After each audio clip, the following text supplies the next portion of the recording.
Welcome to MadAv Collective Online for our monthly panel discussion. I'm Scott Gregory, and I'm joined today by three area creatives, including Ray Betts. She works for the branding agency LJ Creates. She's also a freelance designer who works in video and as a photographer. And she's a member of the MadAv Collective and also maintains her own website at raybetts.com. Welcome, Ray. We have Kyle Omler, who's an Emmy Award-winning art director for WTOL-TV. He's also been nominated for an Emmy each of the last 6 years. Pretty cool. His primary duty is communicating the brand identity of the station and of higher budget advertising clients. And he's also worked in new product development, packaging design, and promotional materials. And we're joined by Annie Cheslakowski. She's been a writer for The Blade, the Toledo Blade newspaper, for the last 25 years. Yes. Where does the time go?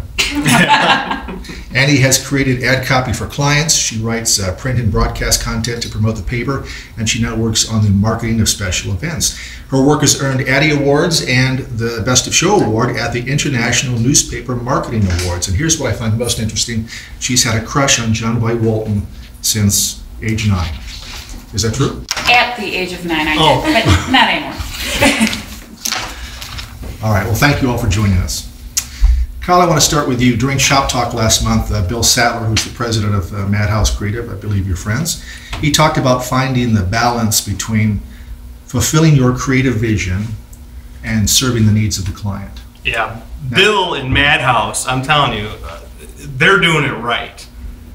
They are, they started small, they broke away, with little groups of people, and they decided, you know what, it can be better than this. And they decided that it's tough, like you were going to say about the balance between servicing the client and what they want, and then making sure that you create something that you're proud of, obviously. And they're doing it right in regards to saying, look, we're not going to put anything out there that we're not proud of first. Right, set your own standard. Yes, and you have to be able, as a freelancer and as someone who's starting your own business, you have to be brave, I would say, to do that and to walk away from jobs. Madhouse has been able to build a reputation up to say, this is what we've done. You came to us now at this point in time because you've seen these amazing products that we've done. So trust us, please, to create something that is going to be great. Because you, me, we're not going to create something that obviously is terrible, that is completely wrong from what you want. What benefit is that to us to make you look bad? None. So they're doing it right. But that does happen. Oh yeah. I mean, people do create things that are terrible, unfortunately. You made a good point though. People come to you because they feel you have a specific skill set, and they want what you can bring to the table. So if you say, you made a good point, you can trust us to do this. Yeah, I wonder how many of those bad commercials or bad ads are because the designer or the art director or somebody didn't have the bravery to tell that client they were not right. Well, the other thing is, though, you have to have the reputation to back it up. Right, absolutely. And I think that a lot of times people just starting out, especially, will have these, really fantastic ideas, and, I want to do this big thing, and it's going to have this and that and the other, and, ends up being very, very expensive, more than the client maybe wanted to spend. And, if the client doesn't know you well enough, if they don't feel they can trust you enough, It's kind of a chicken and the egg thing. So, right. So what comes first? Do you establish that reputation, or do you go for the money? Ray, do you have any thoughts on that? I mean, what I'm hearing is, I've always been a big proponent of really defining your own style, or right. Get that out there and lean towards that and lead with that. And if somebody doesn't dig what you do, then okay, maybe we're not a good fit. Exactly. We're not you. Go with somebody else. How have you approached that? Has it been small steps for you? It's definitely been a learning experience. I've worked in the corporate world, and that's a lot different than when I have freelance projects, maybe with more of a smaller startup company in Toledo. So I think it definitely depends on the client. It also depends on if there is an art direction from the beginning. There's a specific style or something that we're trying to convey.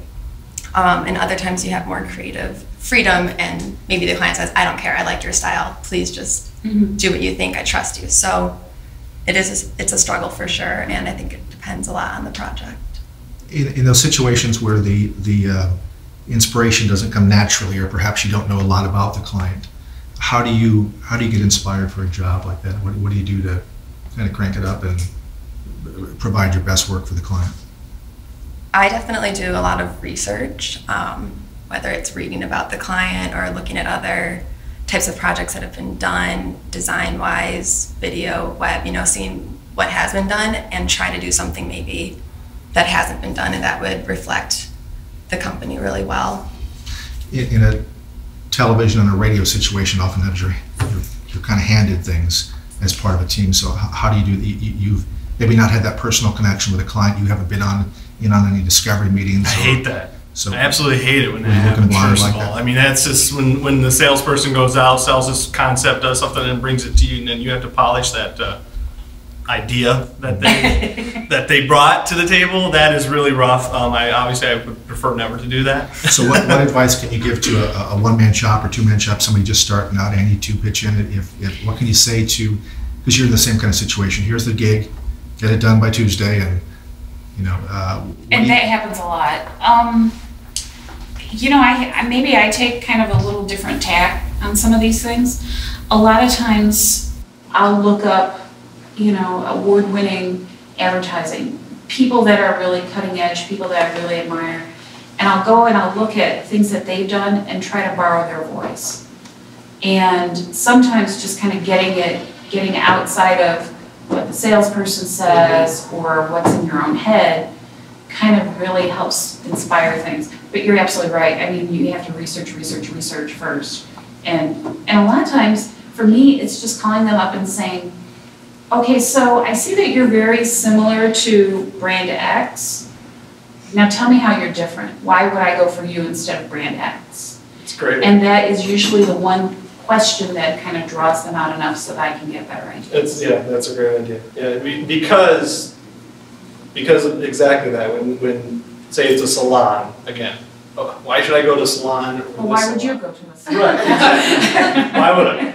That's a great question for me because I don't go to a salon. I don't know why anybody would, that kind of thing. So I need to know why you're going to go to this salon over this one because personally, to me, they all seem the same. What makes you special? What makes you stand out? Maybe focus on that. And again, we'll have a lot of clients that will come in and say, just talk about everything. Well, that's not enough. When you're going to say you have a spa and you cut hair. Of course you cut hair. You all cut hair, don't you? So let's, how do you differentiate yourself at all? Kind of along the same lines, when you're, and I know a lot of the work we do is this way, when you're part of a team or when you're one of several contributors to a project, do you have a specific approach on being proactively creative? In other words, are you actively looking for a way to put your unique mark on the project, or are you more waiting for creative direction or input, do it this way, as opposed to, hey, I'm going to take this and make it my own. This is in my corner now, I'm going to put my twist on it. Do you actively look for a way to do that? Are there pros and cons to that? Are you considered an upstart if you do something like that in your world or your world? Or is that what, speaking to young creatives here, or freelance creatives, how much would you encourage that kind of independent thinking or that independent behavior? I think you need to be confident in your abilities. If you're good, accept that you're good and really be that way. What I'm doing now, and I do have a lot of eyes that turn right to me because that's my job. That's my job, is to come up with they walk in and they have a blank canvas. The first person who needs to paint on that canvas is supposed to be me. There isn't a lot of, you have a whole team of designers where you're at that are all probably on a fairly level field that are all going to contribute. But I don't think there's anything wrong, and maybe I got a giant head on this regard, but I like my ideas, I do. So I don't think there's anything wrong with fighting for an idea that you have, and I almost have to be convinced that my idea is bad before I can almost say that it's, what's wrong with my idea? We should definitely use my idea. Tell me why I shouldn't use my idea. But I'm also willing to accept that it's not bad. But I do think that it's my job to come up with something and not just sit there like a lump. So. Annie, you've been around for 25 years at the Blade, countless projects, certainly. You must have had writer's block, creative block now and then. What do you do to combat that? It's again, you're a freelance creative in this case, much of our audience is. It's 2 in the morning. You've been banging your head against the wall all day. What do you do? Any tips or Well, that? I never work at 2 o'clock in the morning. First of all, never, because Nothing's that important. No, nothing's that important. And honestly, I've been fortunate enough where I haven't done a lot of freelance because I've always had just a regular gig, and by the time I get home, I'm so wiped out from that I can't think about doing another project. But when I get really stuck on something, if it's really bad, I go out for a walk. I mean, it's just get away from the office, get away from the smell of the office, get away from the people in the office. Office smell is the worst, isn't it? Well, I work in a place where they buy paper by the ton, so it kind of smells like paper and ink, which I tend to like, but even so, you got to get away from it now and then. Better than burnt popcorn, I guess. Exactly. Go out and take a walk and just get moving. Like sometimes just physically moving helps kind of break open whatever's blocked. There was just a news or a study done on that the walking is great for inspiring creative thoughts, and walking outside especially is great. The other thing is, as I said before, a lot of times I'll pick up just different periodicals or try to look for award-winning things that other people have judged have been fantastic, and I look at that and say, okay, how did this person write this? What can I do that's going to bring something forward maybe along this vein? And it's just it's almost like if you're right-handed, it's almost like writing with your left hand. It kind of forces you to do something a little differently. I think it was one of our previous discussions, Nick Amrine, who's a videographer, talked about just take your desk and move it to the other side of the room, get a different view out the window. You'd be amazed, just like the left hand, right hand, you'd be amazed at how much that makes a difference. Get out of your natural or normal surroundings and just mix it up a little bit. How about you, Ray? Any thoughts on how to get out of that block? Well, I completely agree. Sometimes, you just have to step away from the computer and go on a walk, do yoga, do whatever you enjoy, whether it's physical activity or go read a book. I try to take my mind off it completely and stop thinking about it. And sometimes you'll be surprised, and it could just be like going to dinner or out shopping, wherever you might happen to see something, and it just all of a sudden, that's it. That's what I was trying to figure out. Sometimes that's happened to me where the idea will just come out of. Because it's up there moving around, and right. and if you try to force it, it's probably not going to be that great anyway. So if you can blend it with other influences or other things, or just time, it's going to come out in a more natural way, maybe, or a better way. I like to cook a lot at home. I have a 4-burner gas stove, and I always think of the things I'm working on right now as being on the front burner. And that, this is the stuff that I'm really cooking with gas. I've really got to get done. It's on deadline. I've got to, working on it. And if I've got if I know something's coming up and I need to be thinking about it, I literally mentally put it on the back burner and let it simmer. And usually and I've always used that imagery since I was very, very young. And as soon as I bring it forward, it seems like it's there. There are times when it doesn't work that way, and it's just got to go back for a while. No, when I was first starting off, I had a very great mentor who she had done it for probably 30 years by the time, or 35 years by the time I even started. And she told me, if you're working on something for 5 minutes, that's fine. You're working on something for 10 minutes, stop working on it. Ask for help. Get something out there. And I still try and do that. I mean, this is kind of contradicting what I just said a minute ago about I love my ideas, I have great ideas. But sometimes I have no ideas. So instead of being that first person who puts the paint on the canvas, maybe I need somebody else to put that on there for me. And again, ask people. Just get around in a group of people and say, I can't think of anything. This concept is so obtuse and so boring to me. I can't think of anything. Do you have any ideas on what we can do? And maybe they'll just throw out something here. Well, how about this? And I'm like, dumb. That's terrible. I don't like that. You always gesture towards me. Horrible. Sorry. I don't want to exclude you. I got my back to you. I don't want to exclude. So I may say, I don't like that idea or that idea, but maybe you'll say something that just sparks one little thing, and we can just banter back and forth and come up with something amazing. And instead of me sitting there in my office with this monitor in front of my face going, I don't know what to do. But that goes back to what you asked about earlier about, defending your own ideas. I'm really fortunate in that the people I've worked with for a long, long time.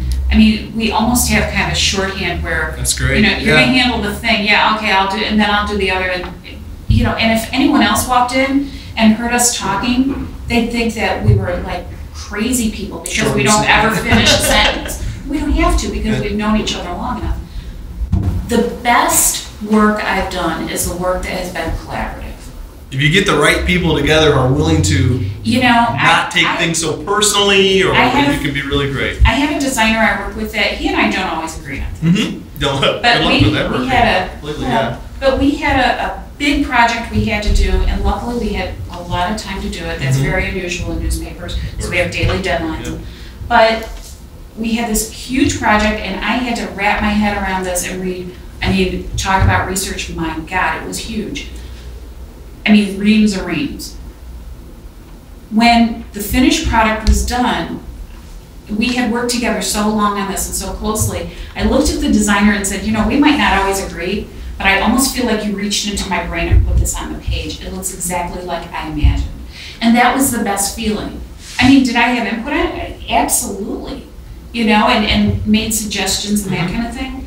But I think just that working together and being able to listen to each other and really, it wasn't all my idea, it wasn't all his idea, it wasn't the other designers who worked on it. It was just we all came together and it was beautiful. And if I can kind of plug the collective here, that's the kind of concept we're trying to create here, where you can sit in an open workspace and you can bounce ideas off people, and not only the ideas, but hey, I'm a web designer, I need a copywriter, I need a photographer.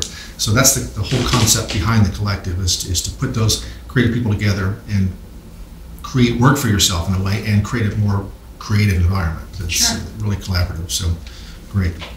Have you thought about calling it the collaborative? We already bought the signs, so it's the collective, and the bumper stickers are being printed. So. More and more people are looking or have an expectation, I guess, of free content, free music, free video, free news, whatever.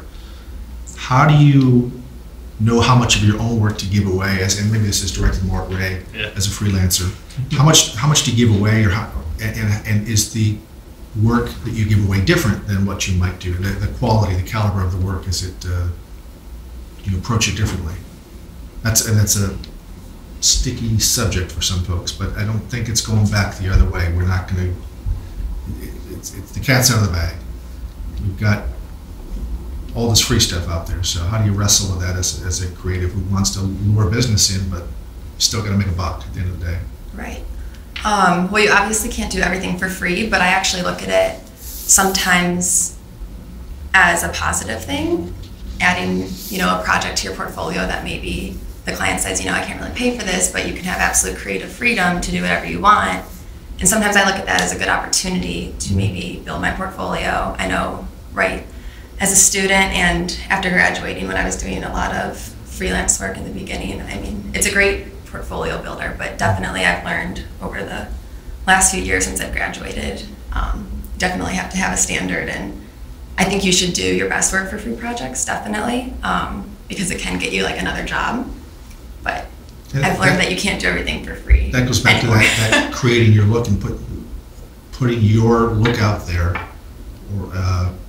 So those are opportunities to do that kind of stuff. If somebody's not going to pay you for the job, then at least you're building toward that personal identity, I guess. And then you can go sell it a lot more easily when you have a whole book full of work. I must be the snob at the table then, huh? Who doesn't do anything for free? Is that what it is? Because I think I've learned just over time that maybe it's different for other people, but I don't ever get I don't get a lot of revenue coming back from that person again at any time and at a later date. They're not, and also I feel like the free or the reduced rate or whoever these people are that are asking for the stuff, that they want just as much effort and work and time put into it as the people who are paying. And that's tough to give all of that time in life away when when they're not asking for anything. And you have to, if you're going to do that, then you need to say, you know what, this is my advertising dollars then. That's what I would say.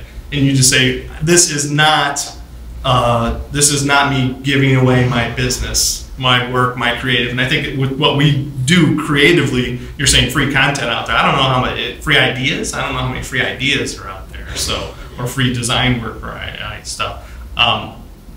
You have to just turn around and say, I'm going to use this somehow to help market me better. Absolutely. Not and count it as advertising dollars. That's the win. Spending. That's the win It's for the you. only way you can do it, because I don't think you're going to be able to do it any other way. So if you can turn say you're a photographer or something, and you're going to do a photo shoot for people, well then that better be blasted everywhere, and these photos better be everywhere for free.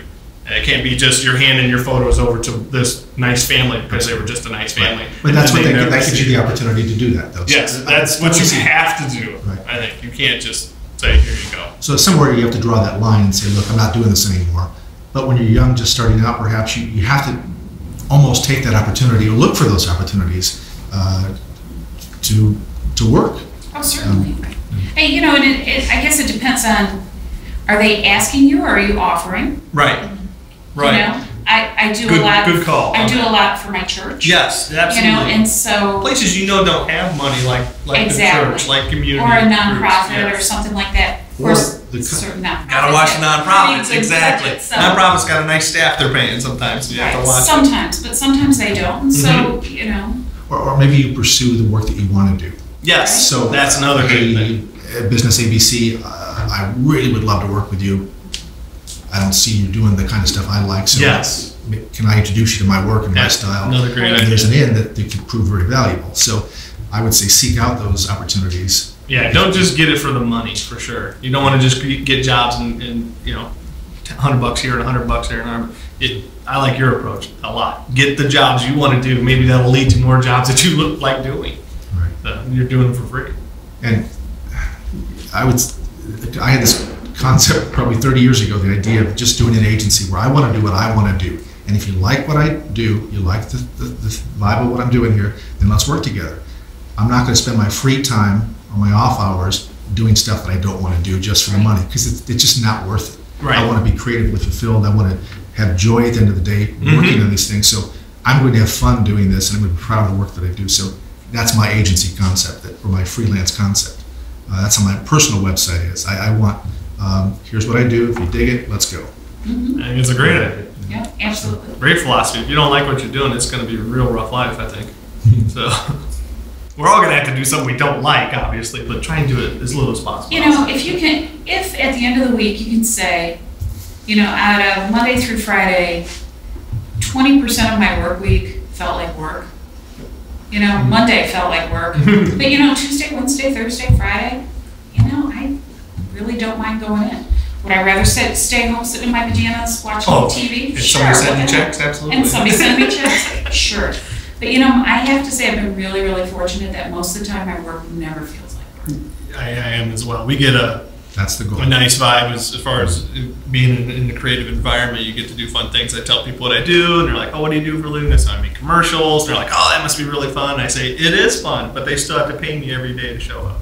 My boss Or I'm always not says showing that. up. My boss always says that we're the cool kids. Everybody wants to come to our department. Yeah, our department too, same way.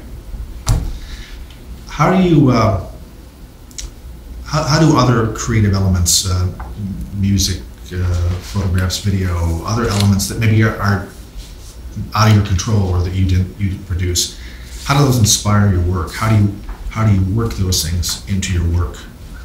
Do you have any tips or thoughts on introducing, or even I guess seeking inspiration maybe in other forms of work? If you're writing, go out and look at a painting, or does any of that work for you, or are you able to bring other people's work into yours to inform your work or make it better, make it richer? Sure, And- absolutely. Typically I wouldn't be inspired by a painting, but I'd be inspired by other people's words.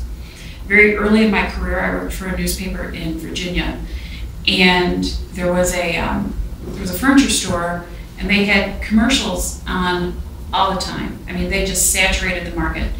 And their announcer had a very distinct voice.